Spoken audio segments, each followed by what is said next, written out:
हिमालय की गोद में बसा हुआ बद्रीनाथ का मंदिर भगवान विष्णु का निवास था। पर क्या आप जानते हैं दोस्तों, भगवान विष्णु सदा से वहाँ निवास नहीं करते थे। भगवान विष्णु से पहले वहाँ कौन निवास करता था? इन सभी सवालों के जवाब जानने के लिए हमें वक्त में थोड़ा पीछे जाना होगा। एक बार की बात है, नारद मुनि पूरी दुनिया का भ्रमण कर रहे थे। उन्होंने देखा मनुष्य आलसी होते जा रहे हैं और अपने कर्तव्यों को अच्छी तरह से पूरा नहीं कर रहे हैं। जिज्ञासा से भरे हुए नारद मुनि मनुष्यों के पास आए और बोले, मैं इस दुनिया का भ्रमण कर रहा हूँ और मैंने पाया कि मनुष्य अपने कर्तव्यों का पालन नहीं कर रहे हैं और आलसी होते जा रहे हैं। नारद मुनि जी की सारी बातें सुनकर मनुष्य बोले, हे नारद मुनि, हमारे आराध्य भगवान विष्णु हर समय शेषनाग की सैया पे लेटे रहते हैं और उनकी पत्नी लक्ष्मी जी उनकी सेवा करती रहती हैं। हमारे आराध्य भगवान विष्णु लेटे हुए भी इस संसार का संचालन कर रहे हैं, तो क्या हम उनके भक्त अपने जीवन का संचालन इस तरह से नहीं कर सकते?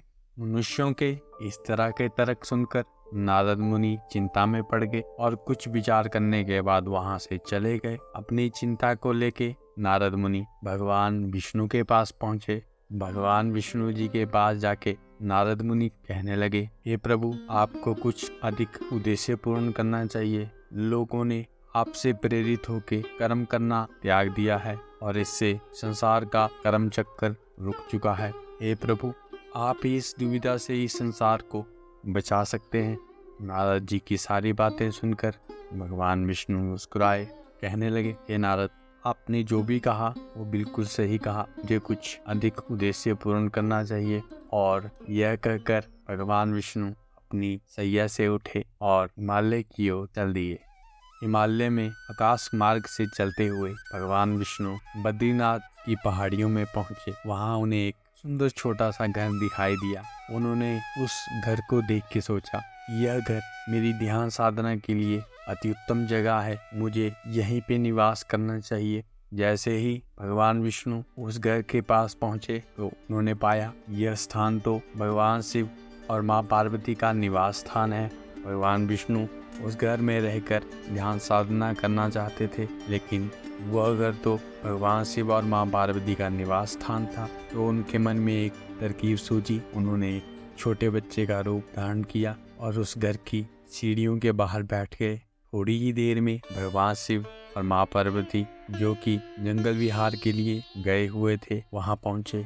छोटे बच्चे को अपने घर की सीढ़ियों पे देखकर बहुत हैरान हुए। जैसे ही माँ पार्वती उस छोटे नन्हे बालक को अपनी गोदी में उठाने लगी, भगवान शिव ने उन्हें रोक लिया। तीनों लोकों के ज्ञानी भगवान शिव बोले, देखो देवी, यह अच्छा नहीं होगा, आपको इस बालक को नहीं उठाना चाहिए।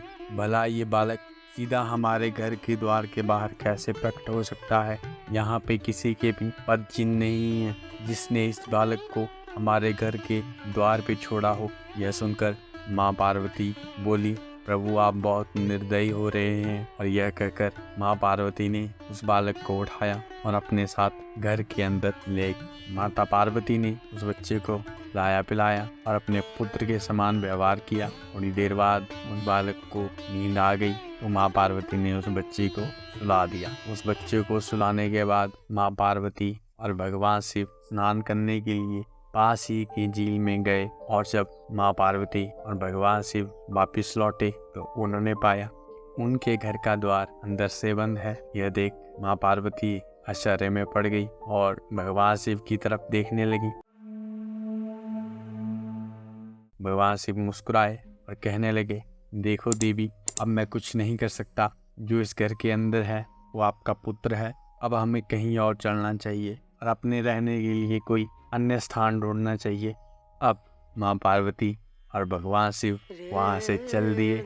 चलते चलते केदारनाथ की पहाड़ियों में पहुँचे। केदारनाथ को अपने लिए उचित और उत्तम स्थान जानकर वहाँ पे निवास किया। तो इस तरह से दोस्तों, भगवान शिव ने केदारनाथ में निवास किया और भगवान नारायण ने बद्रीनाथ में निवास किया।